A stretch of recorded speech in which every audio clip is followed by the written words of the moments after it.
The massive chamber of the Galactic Council buzzed with panic. Representatives from 300 different worlds sat in their floating seats, their voices creating a storm of worried sounds. Some aliens clicked their mandibles nervously, others flapped their wings or waved their tentacles in distress. The emergency session had been called for one terrible reason. The Void Swarm had awakened. High Admiral HFY of the Centauri Federation stood at the center podium. His blue skin had turned almost white with fear. Behind him, a giant holographic display showed the outer rim of the galaxy. 3 red dots marked where entire star systems had simply vanished.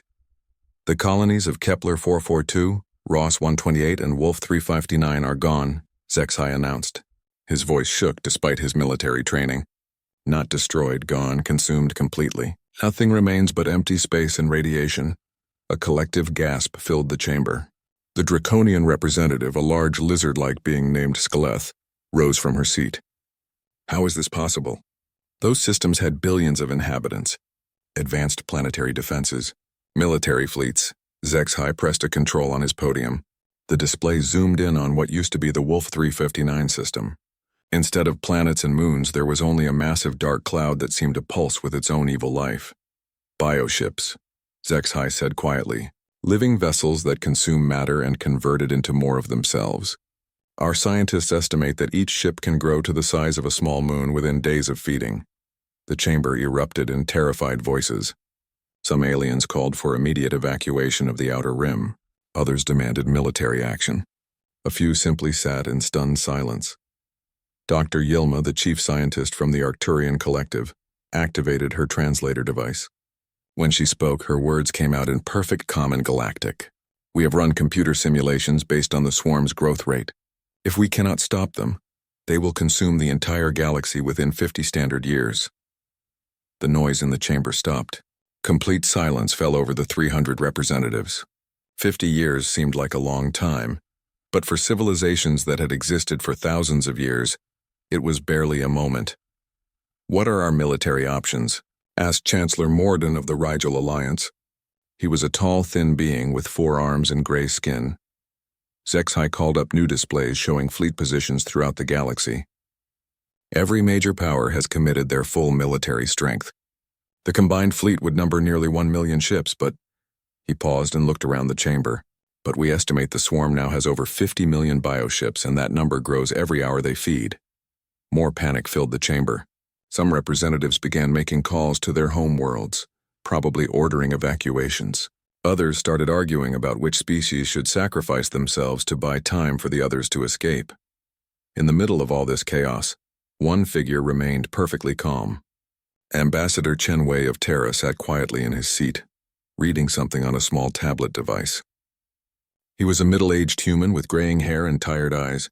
Most aliens barely noticed him during normal council sessions. Humans were still relatively new to galactic politics, having joined only 50 years ago. But those aliens who did know humans well looked nervous when they saw Chen Wei's calm expression. The Proxima Centauri delegate, Ambassador Clyandria, leaned toward the human section. Chen Wei, she whispered urgently, your people need to begin evacuation procedures immediately. Earth is only 40 parsecs from swarm territory. Chen Wei looked up from his tablet and smiled politely. Thank you for your concern, Ambassador Clyandria, but I don't think that will be necessary. Before she could respond, Chen Wei stood and pressed the request button on his seat. A soft chime echoed through the chamber. High Admiral HFY noticed the request signal. The chair recognizes Ambassador Chen Wei of Terra. The chamber fell quiet again. Most aliens didn't expect much from the human representative. Humans were known for being decent traders and surprisingly good diplomats, but they were still very young compared to most galactic civilizations. What could they possibly offer in this crisis? Chen Wei walked calmly to the speaking platform. He moved slowly, like someone taking a peaceful walk in a park.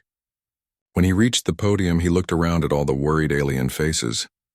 Honored representatives, he began in his quiet voice. I have been listening to your discussions about evacuation plans and defensive strategies. These are all reasonable responses to the swarm threat. He paused and activated his own holographic display.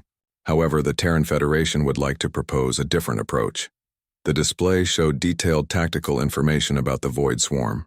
But unlike the previous displays that focused on defense, This one showed attack vectors and strike points. We suggest a direct military assault on the swarm's core hive clusters. The chamber exploded in shocked voices. Several aliens stood up, waving their appendages in disbelief. Impossible, shouted General Thraxon of the Vegan Empire. The swarm has consumed entire worlds. They outnumber us 50-1. Chinwei nodded politely. Yes, General. Our analysts confirm your numbers are correct. Then how can you possibly suggest a direct attack? Demanded Chancellor Morden. It would be suicide. Chenwei's smile became slightly wider. Because, Honored Chancellor, we have been preparing for this exact scenario since we first learned of the swarm's existence. A cold chill seemed to spread through the chamber. Ambassador Clyandria, who had dealt with humans for decades, felt her multiple hearts start beating faster. She knew that tone in a human voice. What do you mean prepared? Asked Dr. Yilma carefully. Chenwei touched his tablet and the holographic display changed. It now showed star charts of human space, but something was wrong. The charts showed far more industrial infrastructure than any alien government knew humans possessed. For the past 30 years, the Terran Federation has been constructing what we call the Reserve Fleet. These ships have been built in classified shipyards using resources from worlds that we publicly designated as nature preserves. The alien representatives stared at the display in growing horror. The nature preserve worlds were actually massive industrial complexes. Hundreds of them hidden throughout human space. How many ships? Asked High Admiral Zexhai, though his voice suggested he was afraid of the answer. Chen Wei consulted his tablet. The reserve fleet currently consists of approximately 15 million vessels.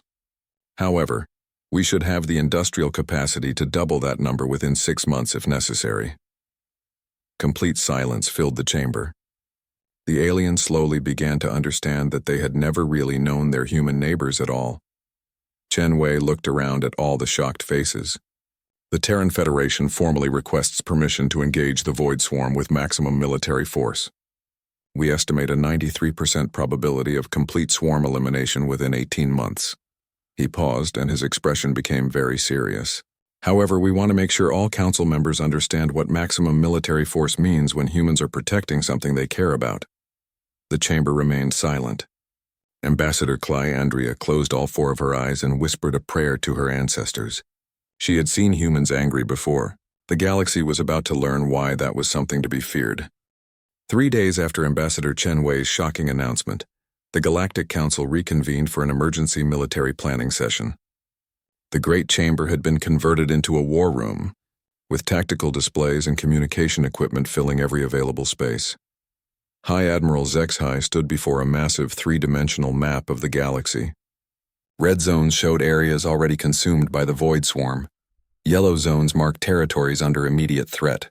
The red areas had grown noticeably larger since the last meeting. The swarm has consumed 4 more systems in the past 72 hours. Zexhai reported grimly. Barnard's star, Gliese 667 Tau Ceti, and most recently the Altair system. Over 20 billion beings are confirmed dead. Mournful sounds came from various alien representatives. Some species clicked their mandibles in sorrow. Others hummed low funeral songs. The reality of the situation was becoming more terrible with each passing day. General Thraxon of the Vegan Empire activated his holographic display. Our combined fleet has taken defensive positions along the outer rim. We have established 3 main defensive lines with overlapping fields of fire. If we can channel the swarm into these kill zones, we might be able to slow their advance. The display showed detailed battle formations. Hundreds of thousands of ships arranged in careful defensive patterns. It looked impressive and professional. It also looked completely hopeless against an enemy that numbered in the tens of millions. Dr. Yilma from the Arcturian Collective stood next. Our scientists have been analyzing swarm bioships captured from the edge of consumed systems. The ships are essentially living organisms. They can repair damage quickly, adapt to new weapons, and most concerning of all, they appear to share a collective intelligence. She pressed a control, and the display showed microscopic images of swarm tissue. Each bioship contains millions of smaller organisms. When a ship is destroyed, these organisms can survive in space and eventually grow into new ships if they find suitable matter to consume. Ambassador Clyandria of Proxima Centauri raised one of her 4 arms. What about evacuation plans? How many civilians can we relocate to the inner systems? Chancellor Morden accessed his data files. Current projections suggest we could evacuate perhaps 10% of the Outer Rim population before the swarm reaches them. The logistics are simply impossible for larger numbers. The chamber filled with depressed silence. Even their best plans would result in the death of trillions and the loss of hundreds of worlds. They were discussing managed extinction, not victory. Then Ambassador Chen Wei stood up from his seat. "If I may," he said politely, "the Terran Federation has completed its tactical analysis." The aliens turned to look at him with expressions ranging from curiosity to skepticism. Most still couldn't believe that humans, the youngest spacefaring race in the Council, could offer anything useful in this crisis. Chen Wei walked to the central platform and activated his holographic display.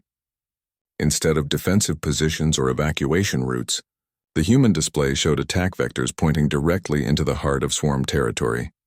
Our analysis indicates that the Void Swarm operates from 7 primary hive clusters, Chen Wei explained calmly. These clusters appear to be the central intelligence nodes for the entire swarm. If we can destroy all 7 clusters simultaneously, the remaining bioships should lose coordination and become vulnerable to conventional attacks. General Thraxon stood up so quickly that his chair fell over. "Ambassador Chen, with all due respect, that plan is insane. The hive clusters are protected by millions of bioships. Even if we committed every vessel in the galaxy to such an attack, we would be outnumbered 100 to 1 at each target." Chen Wei nodded politely. "Your numbers are correct, General, which is why the Terran Federation proposes to handle this operation with primarily human forces." The chamber erupted in shocked voices. Ambassador Clyandria felt her blood turn cold. She had worked with humans long enough to recognize the tone in Chen Wei's voice. It was the same tone he used when negotiating trade deals that always somehow ended up heavily favoring human interests. Dr. Yilma activated her translator to make sure she was understanding correctly. "Ambassador Chen, are you suggesting that human forces alone can accomplish what our combined military cannot?" "Not alone," Chen Wei replied. "We would appreciate tactical support and coordination from our allies. But yes, human forces will conduct the primary assault operations." High Admiral Zexai leaned forward. "Chen Wei, humanity has been part of the galactic community for only 50 years. Your military technology, while competent, is not significantly advanced compared to our own. How can you possibly believe you can succeed where our combined forces cannot?" Chen Wei smiled slightly. "Admiral, that assumption is based on your knowledge of human military capabilities as demonstrated during peacetime operations and minor conflicts. The Void Swarm represents an existential threat to all intelligent life in the galaxy." He paused and looked around the chamber. Humanity has never before faced an existential threat while possessing advanced spacefaring technology. We are curious to see how we will perform under these circumstances. The way he said curious made several aliens shift nervously in their seats. "Ambassador." Clyandria remembered human history lessons about something called total war. She began to suspect the galaxy was about to receive a practical demonstration. "What exactly are you proposing?" asked Chancellor Morden carefully. Chen Wei activated a new display showing human space. But this time, the display included classified information that made the alien representatives gasp in shock. The reserve fleet consists of 15 million vessels, as previously stated. However, we have not yet discussed the types of vessels or their weapon systems. Chen Wei pressed another control, and detailed ship specifications appeared. Our primary battleships are equipped with what we call entropy weapons.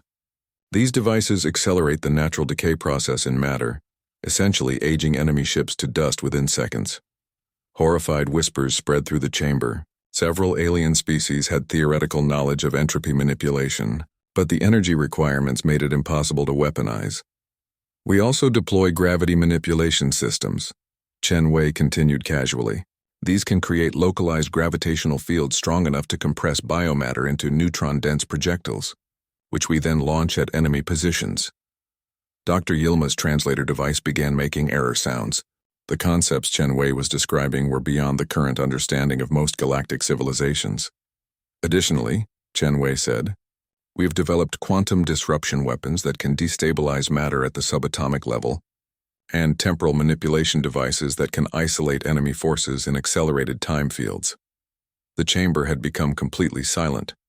The aliens stared at the human ambassador in growing horror as they began to understand what their peaceful trading partners had been building in secret. "How?" whispered General Thraxon. "How did humanity develop such advanced weapons without any of our scientists detecting the research?" Chen Wei's smile became slightly larger. "General, humanity learned very early in our history that the best way to ensure peace is to be thoroughly prepared for war. We have been preparing for war on a scale that most species cannot imagine." He looked around at all the shocked alien faces. "The question now is whether the Galactic Council will authorize the Terran Federation to deploy these weapons against the Void Swarm. We want to be very clear about what we are asking permission to." Ambassador Clyandria found her voice. "Chen Wei, what exactly are you asking permission to do?" Chen Wei's expression became very serious. "We are asking permission to completely exterminate the Void Swarm using weapons designed to kill on a galactic scale. Every bioship, every organism, every trace of their genetic material will be systematically destroyed." He paused. "We want all council members to understand that once humanity begins this operation, we will not stop until every single swarm entity is dead. Complete extinction is the only acceptable outcome when someone threatens our friends and allies." The silence in the chamber was deeper than the void of space itself. The council voted to authorize human military action by a margin of 273 to 27. Those who voted against did so not because they opposed stopping the swarm, but because they were terrified of what humanity might become if they tasted victory in total war. 2 weeks later, long-range sensors throughout the galaxy detected massive hyperspace distortions at the edge of swarm territory. The human reserve fleet was moving into position. On the bridge of the monitoring station Deep Space Gamma 7, Commander Vexith of the Altarian Observatory Corps watched his instruments with growing disbelief. He was a veteran officer with over 40 years of experience tracking fleet movements across the galaxy. He had never seen anything like this. "Sir," reported his sensor operator, a young Centaurian named Clixa, "I'm reading hyperspace signatures from approximately 15 million vessels. But the energy readings don't match any known ship classifications." Commander Vexith moved to the main display. The tactical screen showed the approach vectors of the human fleet, but the sensor data was impossible to understand. Some human ships registered energy signatures similar to small stars. Others seemed to bend space-time around themselves in ways that hurt his brain to contemplate. "Open a communication channel to the Galactic Defense Network," Vexith ordered. "All monitoring stations need to see this." Within minutes, hundreds of alien observers throughout the galaxy were connected to Deep Space Gamma 7's sensor feed. They watched in stunned silence as humanity's true military power revealed itself. The human fleet emerged from hyperspace in perfect formation. 15 million ships arranged in 7 massive attack groups, each targeted at one of the swarm's hive clusters. But these were not the small, efficient vessels that aliens were familiar with from human trading fleets. These were weapons, designed to kill gods. The flagship of the assault force was a vessel so large that it registered gravitational effects on nearby asteroids. Admiral Sarah Rodriguez broadcast her message from its bridge on all frequencies, including those used by the Void Swarm itself. "This is Admiral Sarah Rodriguez of the Terran Defense Corps, commanding the First Extinction Fleet." Her voice was calm and professional, like someone ordering lunch. "You have consumed human citizens. You have threatened human allies. You have made the mistake of believing that we would tolerate your existence." On monitoring stations throughout the galaxy, alien observers watched their sensors with growing dread. The human fleet was not just large. It was armed with weapons that seemed to violate the fundamental laws of physics. Beginning systematic extermination of hostile bioforms, Admiral Rodriguez continued, "All swarm entities within this galaxy are hereby sentenced to death. No exceptions. No survivors. Complete extinction. The first human weapons fired." And reality seemed to break. Entropy cannons unleashed beams of concentrated time, aging swarm bioships from living organisms into dust and memories within seconds. Alien observers watched in horror as creatures that had survived for millions of years simply crumbled into nothing. Gravity. Weapons created localized black holes that pulled entire squadrons of bioships into impossibly small points of infinite density. The compressed matter was then launched at other swarm formations like bullets made of collapsed stars. But the most terrifying weapons were the ones that alien scientists couldn't even begin to understand. Quantum disruption devices that made enemy ships forget how to exist. Temporal isolation fields that trapped bioships in accelerated time streams, causing them to age billions of years in seconds. Commander Vexith watched his displays as entire swarm formations simply vanished. Not destroyed, erased from reality itself. "Sir," whispered Clixa, "the energy readings from the human weapons, they're using power sources that shouldn't be possible. Some of those ships are drawing energy directly from parallel dimensions." On the communication channel, voices from monitoring stations throughout the galaxy began reporting the same impossible readings. Humans had somehow learned to weaponize the fundamental forces of creation itself. The Void Swarm, ancient terror of the galaxy, tried to fight back. Bioships that had consumed entire civilizations launched their most powerful attacks at the human fleet. Living weapons that could eat through. Planetary shields struck human vessels with the force of exploding suns. The human ships absorbed the attacks without slowing down. "Impossible," breathed Dr. Yilma from her laboratory on Arcturus Prime. She was monitoring the battle through quantum entanglement sensors. "Those human ships are taking direct hits from weapons that destroyed our most powerful dreadnoughts. How are they still operational?" The answer came from Admiral Rodriguez's next broadcast. "All ships report minimal damage from enemy fire. Adaptive armor systems are performing within expected parameters. Continue extinction protocols. Adaptive armor systems. The humans had built ships that learned from each attack and became immune to it. Every weapon the swarm used only made the human fleet stronger. But what truly terrified the watching aliens was not the advanced technology. It was the systematic, methodical way the humans used it. This was not a desperate battle for survival. This was a carefully planned execution. Human ships moved through swarm formations like surgeons cutting out cancer. Every shot was precise. Every maneuver was calculated. There was no waste, no unnecessary destruction. Just efficient, professional extermination. Commander Vexith watched the tactical display as the human fleet reached the first hive cluster. The cluster was protected by over 3 million bioships, creatures the size of moons with weapons that could crack planets. The humans destroyed them all in 17 minutes. "Sir," reported Clixa, his voice shaking, "I'm not detecting any remains from the hive cluster. The humans didn't just destroy it, they made it stop existing." Similar reports came from the other 6 battle zones. Hive clusters that had existed for millions of years were being systematically erased from reality. The Void Swarm, ancient devourers of worlds, was being consumed by something far more terrifying than they had ever been. On the bridge of her flagship, Admiral Rodriguez reviewed the tactical situation with the calm efficiency of someone organizing a supply inventory. The first phase of the operation was proceeding exactly according to plan. "Status report," she requested from her officers. 7 hive clusters eliminated, reported her tactical officer. "Remaining swarm forces are showing signs of coordination breakdown. Estimated remaining hostile bioships 47 million and decreasing rapidly." Admiral Rodriguez nodded. "Excellent. Begin Phase 2. I want every remaining swarm organism located and destroyed. Deploy the hunter-killer groups." Throughout the galaxy, alien monitors watched in growing horror as smaller human ships broke away from the main fleet. These vessels were designed for one purpose: tracking down fleeing enemies and ensuring no survivors escaped. The Void Swarm, for the first time in their ancient existence, began to retreat. Bioships that had never known fear tried to escape into deep space, abandoning their conquest to flee for their lives. But the humans had planned for this too. Space itself seemed to solidify around the fleeing bioships as interdiction fields activated. The swarm couldn't jump to hyperspace.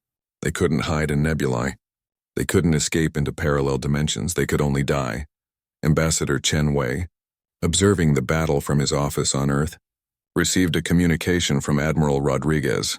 "Sir, the swarm is attempting to surrender. Several bioships are broadcasting what appear to be peace offers." Chen Wei's expression did not change. "Admiral, what are our orders regarding swarm surrender?" "Complete extinction, sir." "No exceptions." "Then you have your answer, Admiral. Carry out your orders." The aliens monitoring the battle heard this exchange and finally understood the true horror of the situation.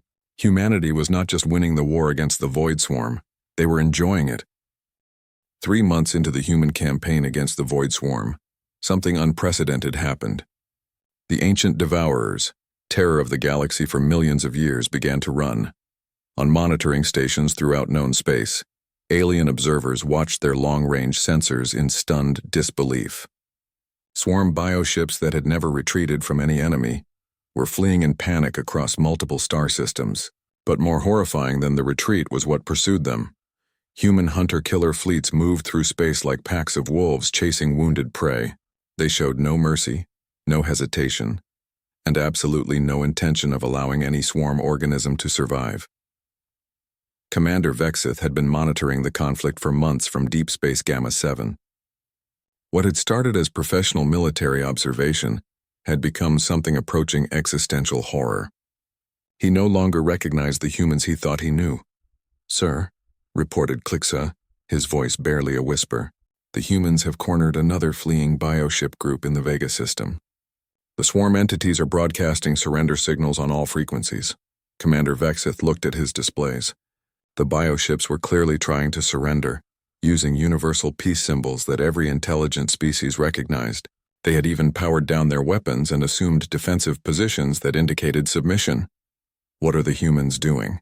Vexith asked, though he already knew the answer. "They're ignoring the surrender signals, sir. Beginning attack runs now." The screen showed human ships methodically destroying the surrendering bioships. There was no anger, no hatred, just cold professional efficiency.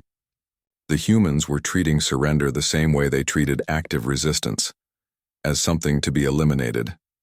Dr. Yilma had been monitoring the conflict from her laboratory on Arcturus Prime. As a xenobiologist, she was fascinated by the swarm's unprecedented behavior. As a sentient being, she was terrified by humanity's response to it. "The bioships are showing clear signs of trauma response," she reported to the Emergency Scientific Council. "Their neural patterns indicate extreme fear and desperation. Some are even attempting to communicate in languages they learned from consumed civilizations, begging for mercy." Chancellor Morden of the Rigel Alliance leaned forward in his communication chair. "And the human response?" Dr. Yilma's four eyes closed in distress. "They are systematically hunting down every fleeing organism. They've deployed weapons specifically designed to prevent the swarm from escaping into hyperspace, alternate dimensions, or even quantum foam. The humans appear to have planned for every possible avenue of escape."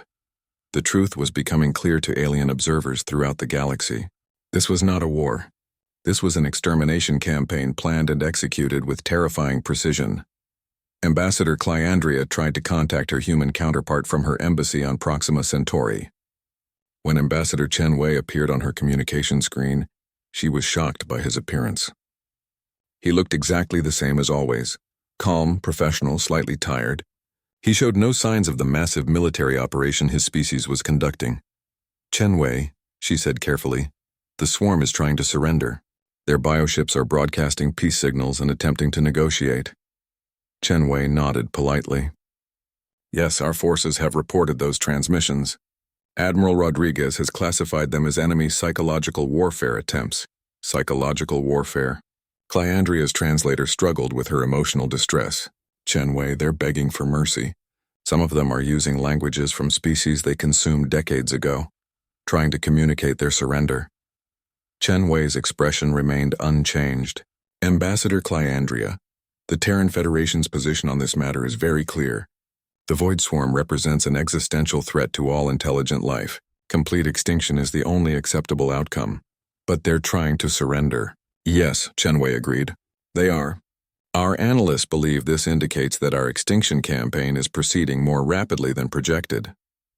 We should have all remaining swarm organisms eliminated within 6 weeks." The way he discussed genocide with the same tone he used for trade negotiations made Clyandria's blood freeze. This was not the humanity she thought she knew. On his flagship, Admiral Rodriguez reviewed tactical reports from her hunter-killer groups. The systematic destruction of the swarm was proceeding ahead of schedule, but some disturbing developments had emerged. "Admiral," reported her intelligence officer, "we're intercepting communications between various alien governments. Many species are expressing concern about our methods." Admiral Rodriguez looked up from her tactical displays. "What kind of concerns?" "Some are questioning whether humanity poses a greater threat than the swarm did. Others are discussing defensive preparations in case we decide to expand our extinction campaign to other species." The Admiral considered this information. Are any alien governments actively interfering with our operations? No, Admiral. They're all maintaining safe distances and providing the tactical support requested by Ambassador Chen Wei. Then their concerns are irrelevant. Continue extinction protocols. The officer hesitated. Admiral, some of our own personnel are reporting psychological stress from the pursuit operations. The swarm entities are exhibiting clear signs of sentience and emotional distress. Some are even creating what appears to be art or music as they die. Admiral Rodriguez's expression became very cold. Officer, are you suggesting that we should spare the lives of creatures that consumed billions of innocent beings? No, Admiral. I'm simply reporting personnel concerns about the nature of our current operations. Then let me be clear about something, Admiral Rodriguez said, her voice carrying throughout the bridge. The Void Swarm made a choice when they decided to consume human citizens and threaten our allies. Every single organism in their species is now sentenced to death. Our job is to carry out that sentence efficiently and completely. She looked around at her bridge crew. If any personnel are uncomfortable with killing creatures that eat children, they can request transfer to non-combat positions. But this campaign will continue until every single swarm organism is dead. Meanwhile, in deep space, the last major swarm fleet was making a desperate attempt to escape the galaxy entirely. Over 2 million bioships had gathered at the galactic rim, preparing to jump into the void between galaxies where they hoped the humans wouldn't follow. They were wrong. Human interdiction fleets had been waiting for this exact scenario. Massive ships equipped with galaxy-wide containment fields activated their systems, creating an impenetrable barrier that prevented any hyperspace travel beyond the galactic boundary. The swarm was trapped in the galaxy with their executioners. Bioships that had existed for millions of years began broadcasting on every frequency they could access. They used languages from hundreds of consumed civilizations, trying desperately to communicate with anyone who might save them. Please, came transmissions in ancient Centaurian. We did not understand. We will leave. We will never return. Mercy, came signals in Old Arcturian. We beg for mercy. We will serve. We will make amends. Help us, came desperate calls in dozens of dead languages. We are afraid. We do not want to die. The human response was to deploy weapons specifically designed to cause maximum psychological terror. Bioships found themselves isolated in temporal fields where they experienced subjective years of fear, while only seconds passed in normal time. Others were trapped in quantum loops where they died over and over again, unable to find the peace of final extinction. Ambassador Chen Wei received a desperate communication from the Emergency Council of the Galactic Federation. Representatives from 50 species appeared on his screen simultaneously, all speaking at once in their distress. Ambassador Chen, said High Admiral Zexhai, his blue skin now permanently white with fear. You have to stop this. The swarm is defeated.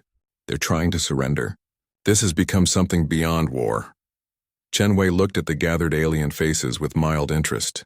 Honored representatives, the Terran Federation's mission parameters have not changed. Complete extinction of the swarm remains our objective. But they're begging for mercy, cried Dr. Yilma. Chen Wei nodded. Yes, they are. Our psychological warfare specialists consider this a positive development. It indicates that their morale has completely collapsed. The aliens stared at him in horror. Chancellor Morden found his voice first. Chen Wei, what has happened to humanity? You used to be peaceful traders and diplomats. Now you're conducting the most systematic genocide in galactic history. Chen Wei's expression became very serious. Chancellor, humanity is exactly what we have always been. We are a species that forms deep emotional bonds with others, and will do absolutely anything to protect those we care about. He paused and looked at each alien face on his screen. The swarm threatened our friends. They consumed our people.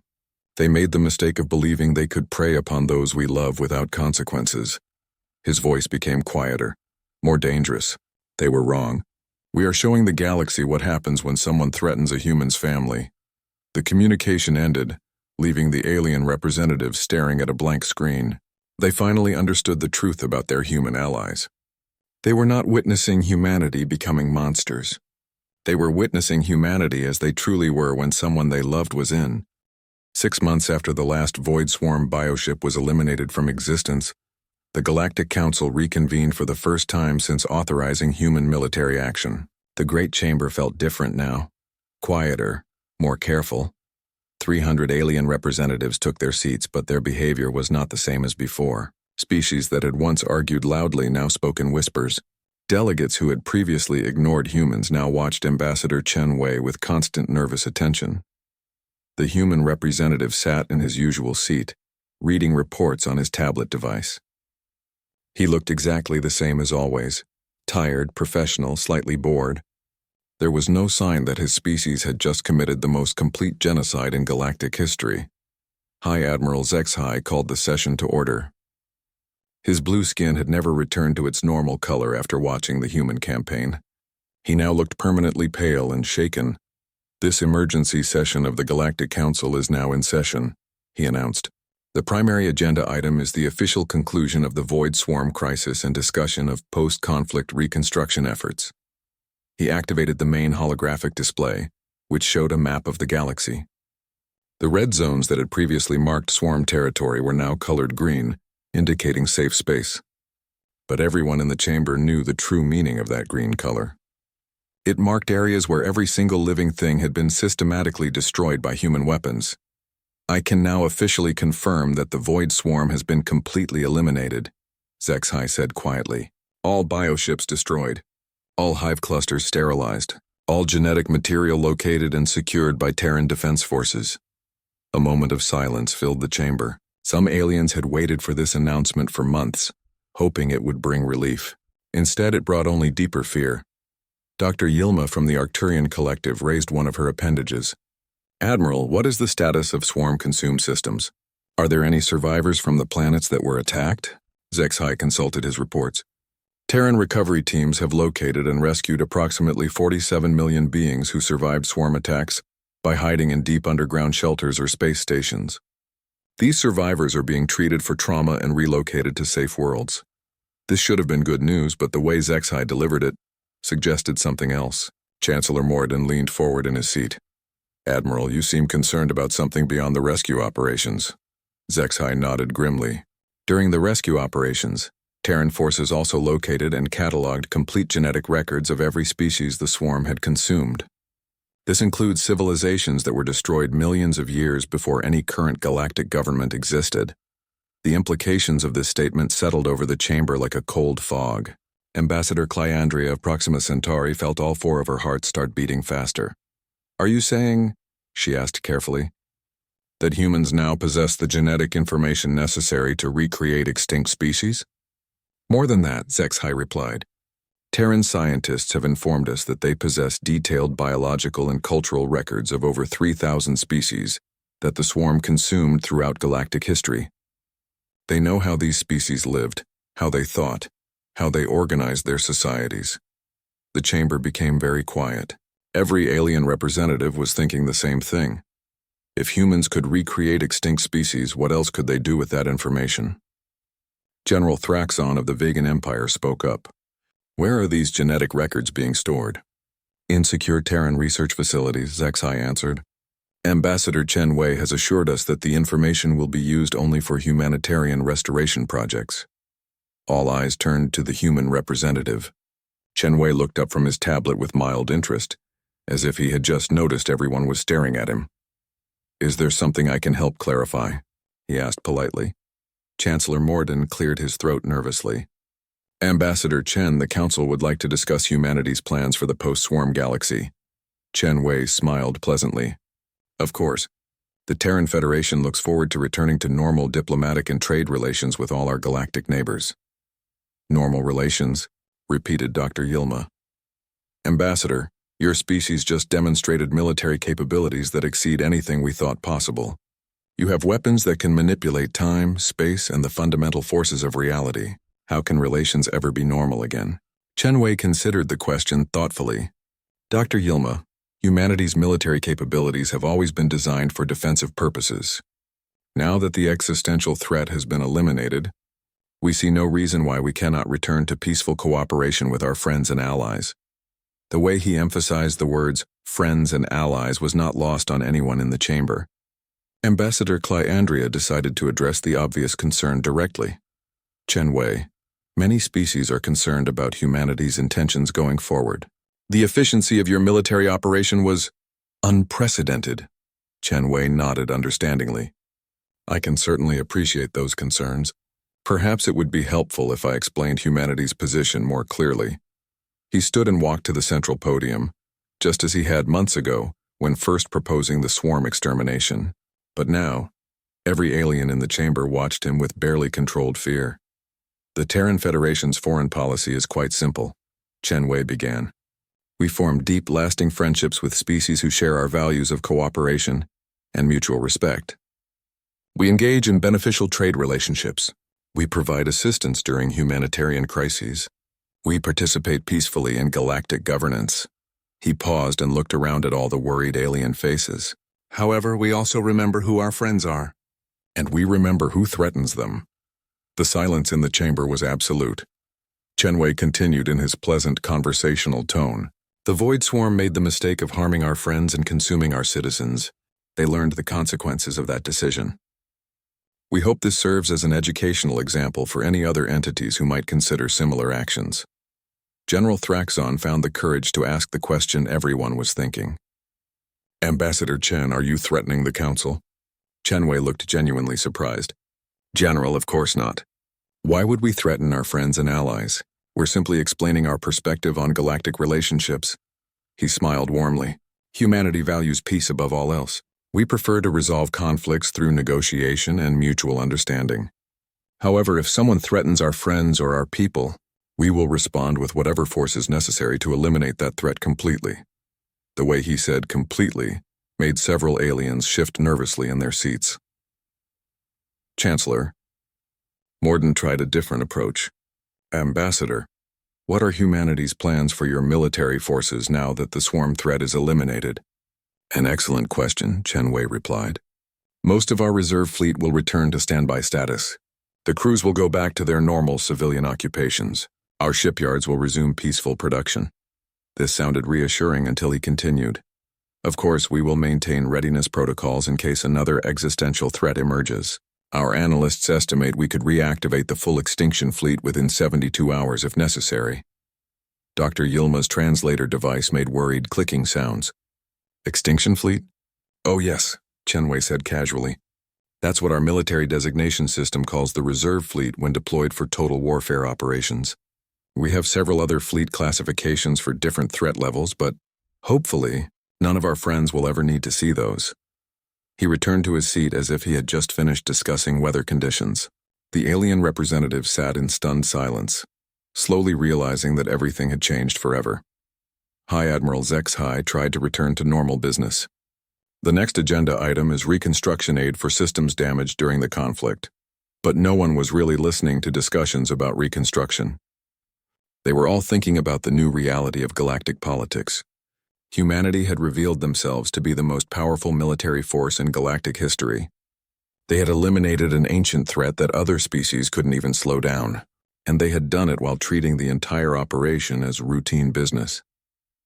As the session continued with discussions of trade agreements and humanitarian aid, Ambassador Chen Wei occasionally offered helpful suggestions and asked thoughtful questions. He was exactly the same polite, professional diplomat he had always been. That was what terrified the other species most of all. When the session ended, aliens filed out of the chamber in small, quiet groups. They spoke in whispers about defense spending and military alliances. Some discussed relocating their most important worlds further away from human space. Others talked about sending more diplomats to improve relations with Earth. But all of them understood the new fundamental rule of galactic civilization. Humanity's friends were the safest beings in the galaxy, and humanity's enemies simply ceased to exist. Ambassador Chen Wei packed his tablet and prepared to leave for lunch. He was looking forward to the Centaurian restaurant that had just opened near the council chambers. He had heard their pasta dishes were excellent. As he walked through the corridors, other delegates moved out of his way and nodded respectfully. A few even smiled nervously and offered friendly greetings.